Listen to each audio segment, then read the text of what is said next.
Hi, this is Mark Taylor-Canfield. Welcome to MTC's Classic Radio Archive, a collection of some of the best vintage radio programs, including my favorites, the Private Eye detective shows, which I love so much. In fact, I play a private detective in my own radio program called Nick Savage Private Eye, which is based on my novel set in Seattle in 1947. And you can check that out at my YouTube channel.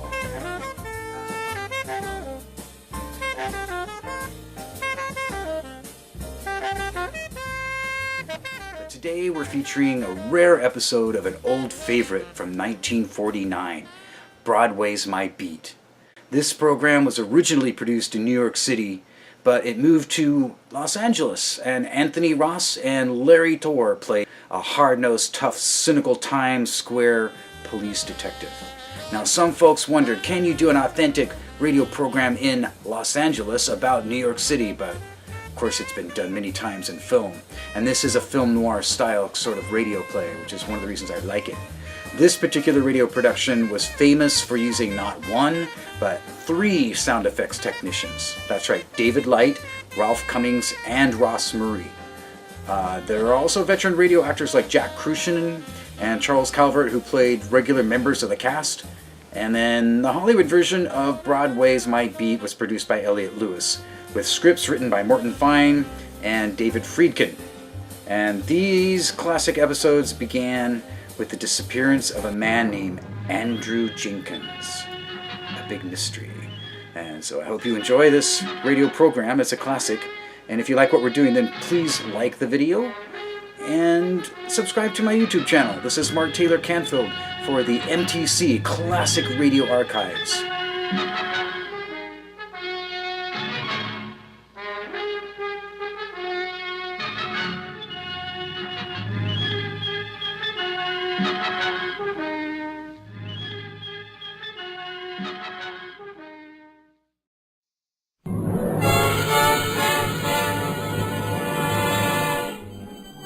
Broadway's My Beat, with Anthony Ross as Detective Danny Clover.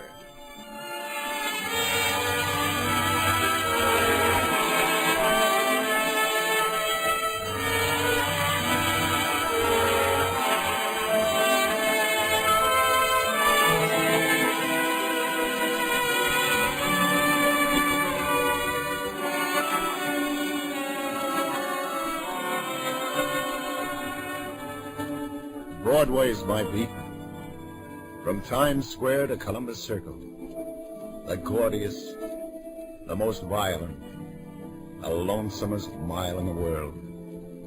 It's not a street, it's a merry-go-round, where you can't tell whether that man in front of you is thinking about a milkshake or murder. Well, that's the street I'm walking. It's around 4 on a Saturday afternoon when I get to Times Square. I'm standing by the police information center there, thinking how cute the pretty kids, all dolled up and out with their boyfriends.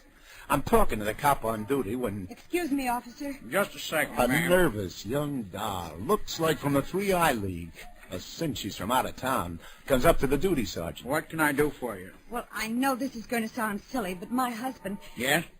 Well, I don't know what's happened to him. You mean he's lost? Well, I hope so. Huh? That is, I'd rather he was lost than run over or... Take it, Danny. Detective Clover, ma'am. Broadway squad. Maybe I can help you. Well, I hate to bother you, and I know it's probably all a mistake, but... Yeah? Well, Andy, that's my husband. Uh-huh. He left the hotel just before dinner time, about noon it was, and he said he'd be right back. But now it's after 4, and he's not... Hotel? Yes, the Astor right across the street over there. And he's never done anything like this before. And it's our first trip to New York, so I'm scared maybe. Oh, I know he's probably all right. What's his name? Andrew Jenkins. He had his billfold with him with his name in it, so if Well, that's a help, man. And all our money in it, too. Hey, Sergeant. Yeah? Hey, call the precinct. Tell them to check the hospital. Man named Andrew Jenkins. Jenkins. Andrew Jenkins, age... 27. You got that? Right, Danny. Hello? Carnahan at the Information Center. Come on inside and sit down, Mrs. Jenkins. Oh, thank you. I'm really embarrassed to come here with this story, but I Oh, don't... that's perfectly okay. It happens all the time. And they always show up after, don't they? Sure. Say, where was your husband going when he left you around noon? Well, I don't know exactly. That's the trouble. Well, didn't he say anything that would give you an Well, he idea? just said he was going out on a mysterious errand. Huh? But that was just to tease me. You see, today is our wedding anniversary, and... But I'm sure he was just going out to get me a surprise present. Yeah, sure. Any word, Jen? They're checking. How long you been in town, Mr. Jenkins? Oh, we got here yesterday afternoon. Yeah, any friends, relatives in town? No. I ain't no place you can think of where he might have gone. No. Okay, thanks. Yeah, you do that. Nobody by that name has been received at 3 o'clock, Danny. Oh, can't you help me? Look, lady, the best thing for you to do is to go back to your... No, please, don't tell me to go back to my hotel room. I've been sitting there all alone for more than 4 hours. Yeah. Hey, Sergeant, call the Astor. Any messages for Mrs. Jenkins, you pick 'em up. I'm going to take her walking. Walking? Yeah, sure. Come on.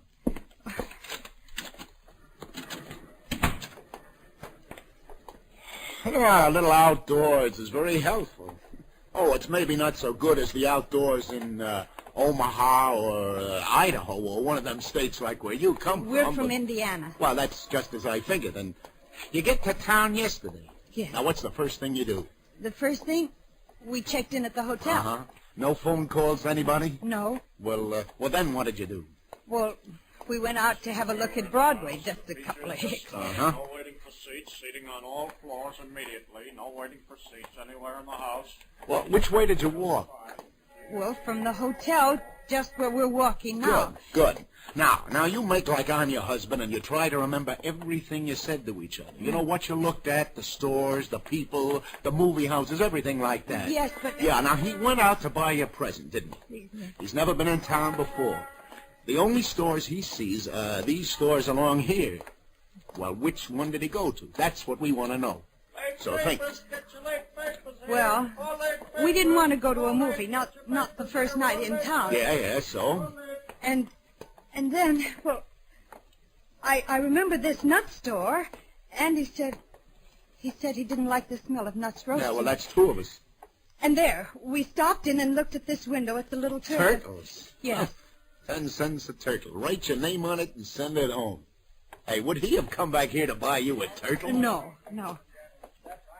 I'll think, Mrs. Jenkins. Yes. Wasn't there something you told your husband you wanted? Something that gave him the idea he should sneak out and buy it? I can't think, Lieutenant. I can't think of anything except where is Andy. Yeah, but you've got to think... I know. I'm sorry.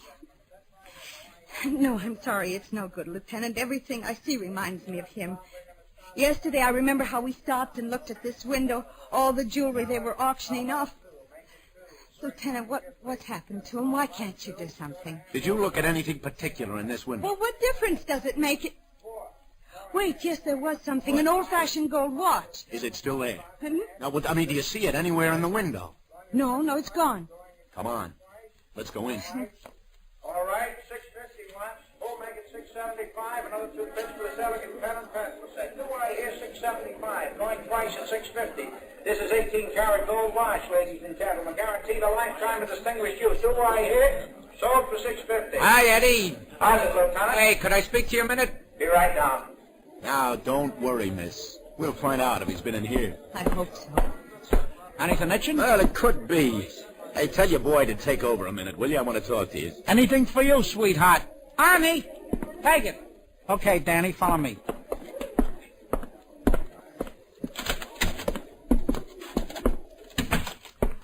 What do you want I should be on the lookout for this time, sweetheart? A hot ferry boat? It's nothing like that, Eddie. Hey, meet Mr. Jenkins. Oh, a pleasure. We're trying to get a line on a young guy who would have come in here about noon today, Eddie. Describe him, will you, Mr. Jenkins? Well, he's about your height, only heavier, bigger. He'd make him about 27, Eddie. From Indiana. Oh, Indiana. Yeah. Yes, he has brown hair, straight, and hazel eyes. Hayes, you had an old-fashioned gold watch in your window yesterday, Eddie. It's not there now. Well, maybe he came... I make it. Huh? That did it. Sure. I make him now. A light gray suit and a green hat. Yes, that's it. It's a screwy thing, Danny. What? This guy, your husband, lady? Yes, do you know where he He is? come in around noon and he asks about that watch. And just 2 minutes before, a couple of guys are in asking about the same watch. 2 minutes. Less. Yeah, so what? Sure. I got him tapped. Indiana. Nice-looking young guy. Oh, the watch. Yeah. So, both these parties want I should knock the watch down. A real coincidence. So I knock it down. They're bidding against each other. They both want it real bad. Your husband? A stubborn character, lady. Yes, well, if he wants something... They bid this watch up. Yeah. I get $62 for it. It's white. I got news for you. It's white, maybe 25, the outside. Huh? How come? Beats me, sweetheart. The bidding's up higher than a cat's back. Yeah, but who got it? And the young guy. Your husband, lady. He got it. Takes it away from me with a grin. If it had been any bigger, his face would have split. He goes out. The other two guys, the guys who's bidding against him, they go out too. Looking pretty sore at each other. They didn't have any more ready cash with them. Then where did he go? Which way did he go? Which way? Yeah. Who looks? I seen the three of them standing out on the sidewalk for a few seconds. All the time I'm trying to figure what's with this watch. They should get so grabby for it. Then all three of them head up Broadway together. Together? The young guy, your husband, lady, in the middle. But I don't understand. Why should he... Is all this around noon, Eddie? Give or take 20 minutes. But I know he doesn't know anybody in New The York. watch, Eddie. Where'd it come from? Routine, sweetheart. In a consignment from one of the upstate pawnbrokers. You want I should look it up, maybe? You tell me. Was there nothing special? You mean, was it hot? I give you my word, But Andy. why should Andy go with these men? Those men, maybe they killed him or kidnapped him. Oh, wait a minute. Hold on. Now count to 10. But you lady. don't do anything. Where is Oh, he? look, I'll tell you how it was. He came in here to buy you this watch for your anniversary, right? Yes, he's feeling good because he got it, right? Now, like Eddie said, he's grinning. He goes out on the street. Probably he says to these other two, come on, he says to them, I'll stand your drink. Celebrate. It's his anniversary, too, remember? A very reasonable story. Yes, Yeah, but 6-2 and even, he's standing in a saloon right now having a friendly dram with his two new friends. but then why didn't he at least call me? Well, that's a question to ask him when he shows up. But don't let it louse up your holiday to New York. Sure, and don't stay sore at him, lady. Remember, he bought it for you. Come on. I'll walk you back to your hotel. I just hope that you're right. But I'm scared. I'm all alone. I'm frightened.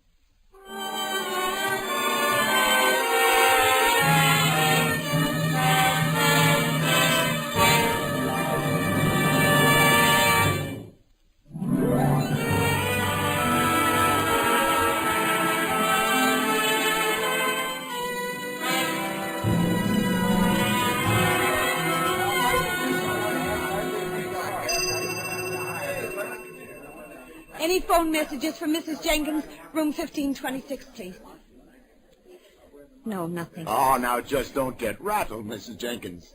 Look, just get used to the idea he's got this one wild oat he wants to stick in the ground, okay? Well, you'll let me know if you hear anything, won't you, Lieutenant? If there's any report? Yeah, I'll call you before 6, and that's a promise. Well, thank you, Lieutenant. Are you leaving now? Just over to get a cigar, Mrs. Jenkins, but, yeah, then I gotta get back to station house. Don't worry, I'll call you.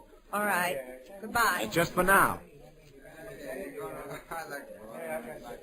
Lieutenant Clover, who's the lady I see you with? Hiya, lover. A couple of perfectos. If you can stop buffing your nails long enough. What'd you do to her? She don't look happy. Well, you can take warning, Sally. She had a husband, but she let him get away. Hey, let me use your phone to check in, will you? It's all yours. This is Clover, baby. Give me the precinct. What do you know for sure, Sally? The most exciting thing that's happened around here all day is I got a run in my stocking. Like a cemetery. Yeah? I take my ossified oath. Nobody's even come around to try to get two on the aisle for Kiss Me Kate. Hiya, Sergeant. Lieutenant Clover. Oh, business must be tough. Did you see the fight at the garden last night, Danny? Hold it a second, lover. Homicide? What'd you say, Sergeant? Get the bloodhound. Yeah. Okay, I'll get right over. Did I hear you say homicide, Danny? Some guy got the business in a hotel basement on 45th Street. Anybody we know? Well, if we don't, it's too late for an introduction.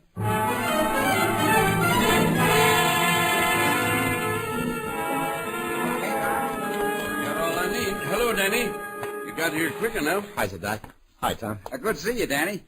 Hey, you guys got all the pictures you need. I want to lug this body out of here. Don't bust your buttons, Junior. Hey, is this the fellow? Yeah, stab, Danny. Very sharp knife, a stiletto probably. At least 8 inches long. Very neat, professional job. There's not much blood. Oh, very little. He just left him here, leaning back against the wall. Who found him, Tom? Porter? Yeah, that's right.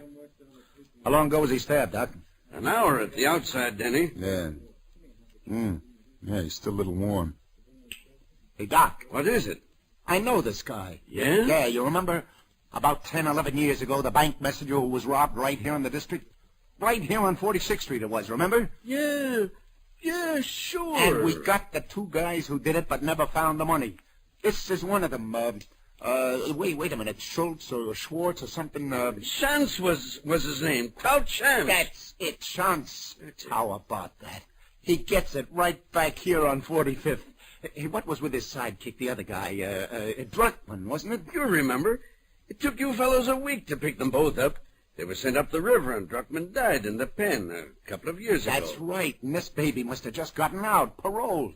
Am I right? You're right. All adds up, Danny. What do you got on him so far, Tom? Well, the clerk said that he and 2 other men checked in here earlier today, room 503. I've been waiting for you. Well, what are we waiting for? Let's go.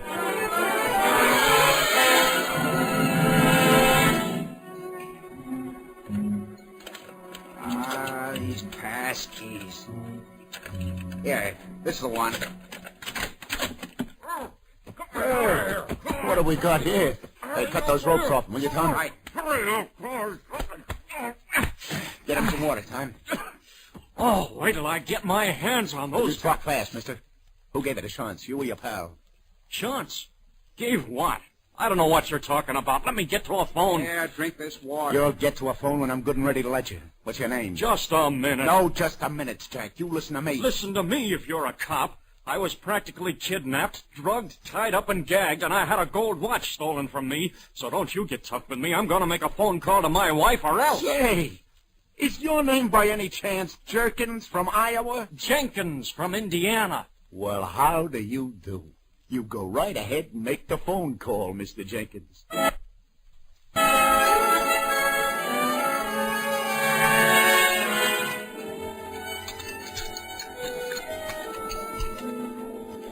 Coffee make you feel any better, Jenkins? Well, this is more like it. That's good. Now, look, I'd like to let you get upstairs and see your wife as quick as possible. I know you want to go, but first... What happened? Yeah. You want to know, huh? Mm-hmm. Well, I'm not too sure myself. I know I bid against those 2 men for the watch that Grace had said she liked. Yeah. And after, on the street, they suggested they buy me a drink. Yeah, well, then what happened? Well, we went to a bar up the street, and they started to get tough. Oh, shucks, I'd have given them the watch for what I paid for it if I knew they wanted it that bad, but they got tough with me, and I don't like that. That I learned. So when I said no, I guess then's when they doped one of my drinks. Next thing I know, I'm in that hotel room all tied up like you saw me. Now think.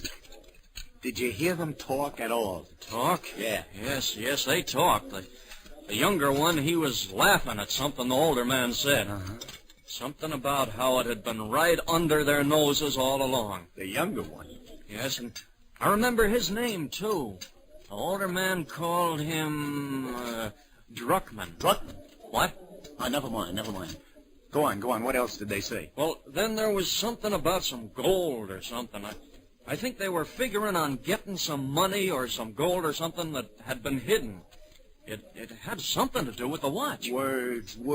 Remember their words. This gold they were looking for, somebody had scratched where the hiding place was on the inside cover of the watch. Well, now, once they knew where that was, why didn't they take off right away? Well, they said they couldn't right away. They said they had to wait for some reason.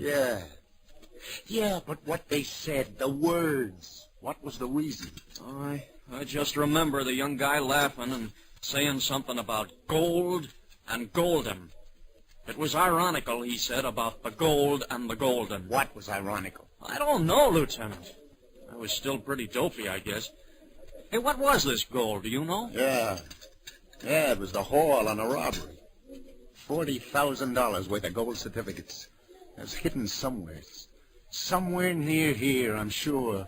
If only... Anyway, they left me my money. Here. Yeah, I got the check. Skip it. Oh, well, okay, thanks. Thing that gets me sore, though, is today's my wedding anniversary, and Grace wanted that watch. No, I got to get along. You better get upstairs to your wife. Here, let's cut through the lobby. I'll look at the elevators. Yeah, I guess I better. I phoned her I was all right, but I didn't mention all this. She worries. If only... Yeah? Well, it's just that I want that watch back. If all I had to worry about was a watch. Grace said she liked it. Yeah. Hey, your elevators are over there. I know. I want to get some cigarettes first. Oh. So, Lieutenant? Give. 2 packs, please. I hear it was the guy who pulled that robbery back in 38. That's right, Sally. Thanks. You're welcome. Who killed him, Danny? Well, there were these 2 guys, lover, and looks like one of them didn't want to go splits on the loot. Greedy man. Yeah. Who was he? From what Jenkins here says, it sounds like it must have been Druckmann's son. Druckmann? Who's he? Oh, Shantz's original partner on the stick-up. Oh, by the way, meet Andrew Jenkins. This is Sally. How do you do? How do you do? Excuse me. Hotel Astor Smoke Shop, good evening. For tonight? 2 tickets? Well, I'll see. For which... A cigarette, Lieutenant? No, I never use them, thanks. Oh, yes, indeed. Yes, sir. Well, if you'll just stop by on your way out, I'm sure I'll be able to arrange it for you. You sure gave him the brush. Big spenders. He wanted free tickets to the New Yorker Theater tonight. Free? A New Yorker? Hey, there's no New Yorker theater anymore, is there? Oh, I know. It's one of those radio theaters now. I can't start trying to remember the new names they give those theaters. To me, the New Yorker is still the New Yorker. The Hammerstein is still the Hammerstein, and the Golden will always be the Golden, and the... Sally. What? The Golden. That's on 45th Street. So was that stick-up. So what? You remember, kid? Yeah, the Golden. Gold in the Golden. No wonder they couldn't go right away. No wonder they had to wait. Today's a matinee day. The theater was full. Oh, what time is it? Not quite 5:30. Hey, what's with you 2 guys anyway? The matinee crowd will just about be out. Now, you wait in your room, Jenkins, and I'll say... Hey, where do you think you're going? With you, Lieutenant. I'm going to get my watch. But I told Let's you to... go. We haven't got all day.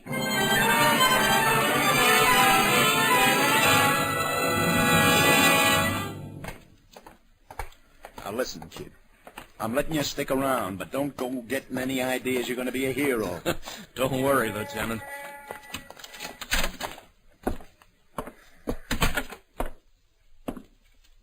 Hey, you! Where do you think you're going, mister? Is that you, Rosie? It's Danny Clover. Oh, it's you, Lieutenant. Yeah. For a minute there, I thought maybe you were... Hey, you've been on the stage door all afternoon, Rosie.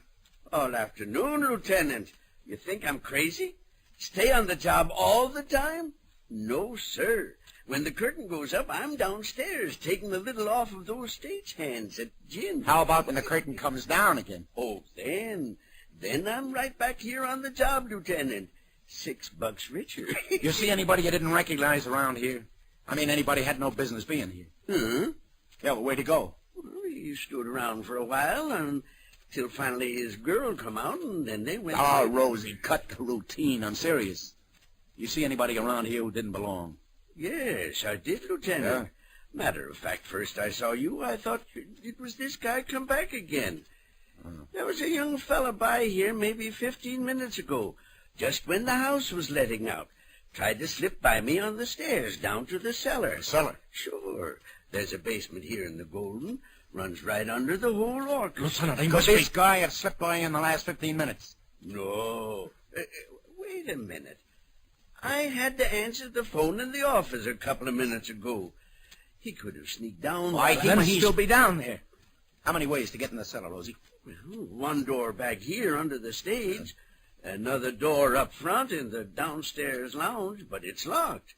But why should anyone want to get down there? There's nothing but steam pipes, furnace, and all things like that. Show me where the door is under the stage, Rosie. And quick.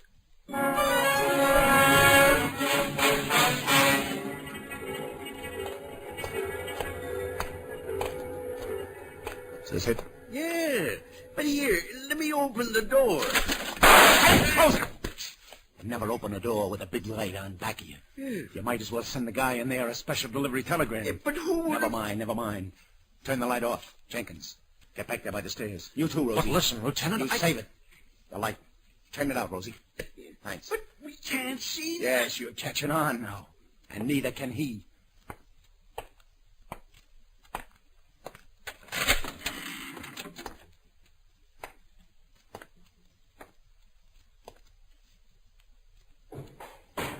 You getting nervous in the dark, Buster? That's 4. How many you got left?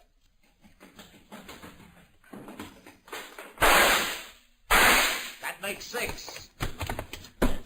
No, you don't. All right, come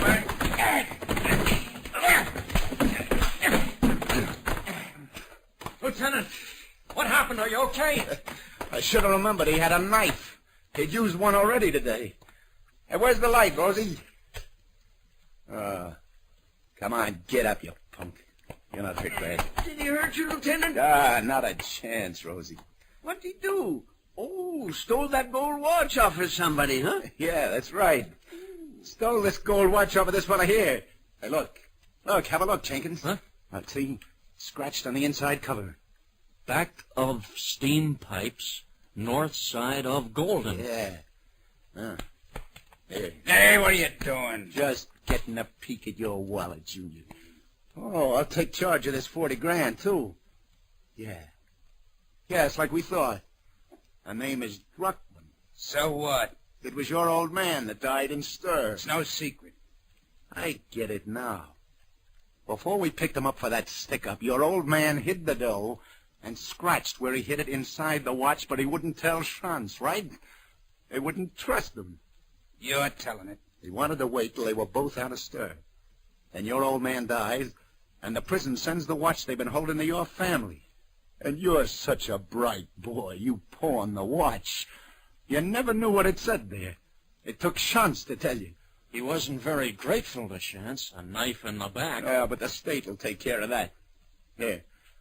Let's get this guy to the station house. And then get you back to your wife.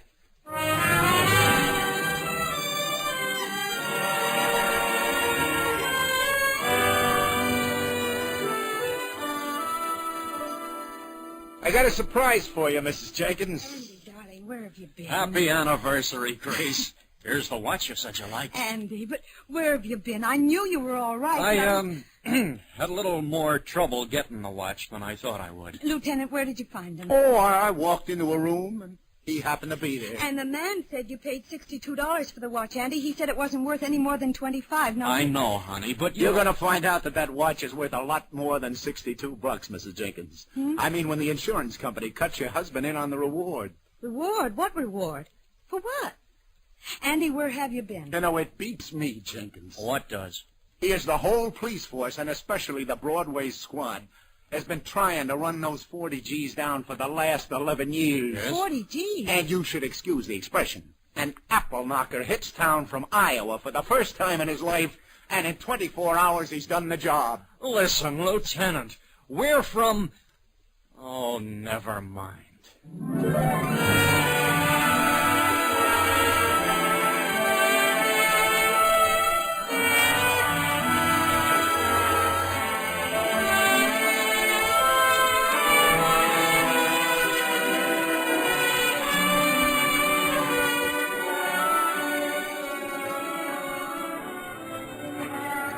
Indiana, Iowa.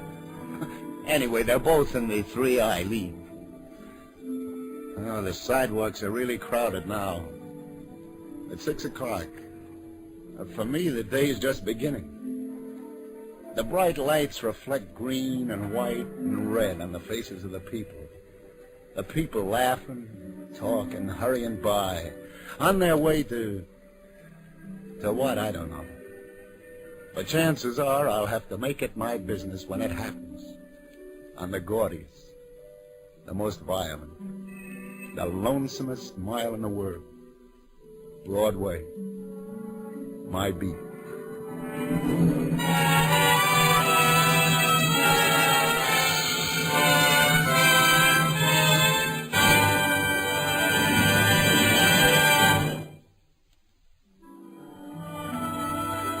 Columbia has brought you Anthony Ross as Detective Danny Clover in Broadway's My Beat. With him were Charlotte Holland as Grace, Gene Carson as Sally, Frank Butler as Andy, and John Forsythe as Tom. Others in the cast were Maurice Gottsfield and Tom Hoyer. Broadway's My Beat is written by Peter Lyon. It is produced and directed by John Dietz, and the musical score was composed and conducted by Robert Stringer. This is Vern Bennett speaking.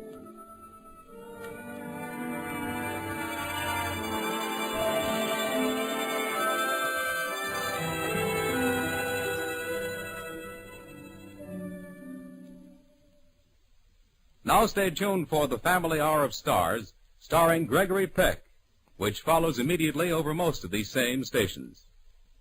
This is CBS, Jack Benny's radio address, the Columbia Broadcasting System. This is Mark Taylor-Canfield for the MTC Classic Radio Archive, and I want to thank you for listening today. Please check out our next episode. We'll be featuring a lot of classic vintage radio plays from the 1930s, 40s, and 50s especially, and a lot of private detective series, because that's my favorite plays. It should be an inspiration for all actors, writers, and producers today. This is Mark Taylor-Canfield for the MTC Report. If you like what we're doing, then please like this video and share it with your friends on social media, on Facebook or Twitter, Instagram, wherever you like. People can listen to these radio archives, and it's a good place to get a little bit of inside information too about the radio plays, the actors involved, the producers and the writers, and just a way of sort of trying to give credit to some of these people who did such a great job back in the classic days of radio theater when there was no television. It was all about radio every night and huddling around your set and listening to the latest plays written by some of the best authors of the time, by the way. Some of the private detective novelists like Dashiell Hammett and Mickey Spillane and Raymond Chandler, Damon Runyon, they also wrote some of the radio plays and had their plays adapted for radio. That's where Philip Marlowe came from, and Sam Spade, and Johnny Dollar is another one who's great. Jack Johnstone wrote, produced, and directed most of those episodes, so that's another great series you should check out. Anyway, this is Mark Taylor-Canfield celebrating vintage radio from Seattle for the MTC Classic Radio Archive. Stay tuned until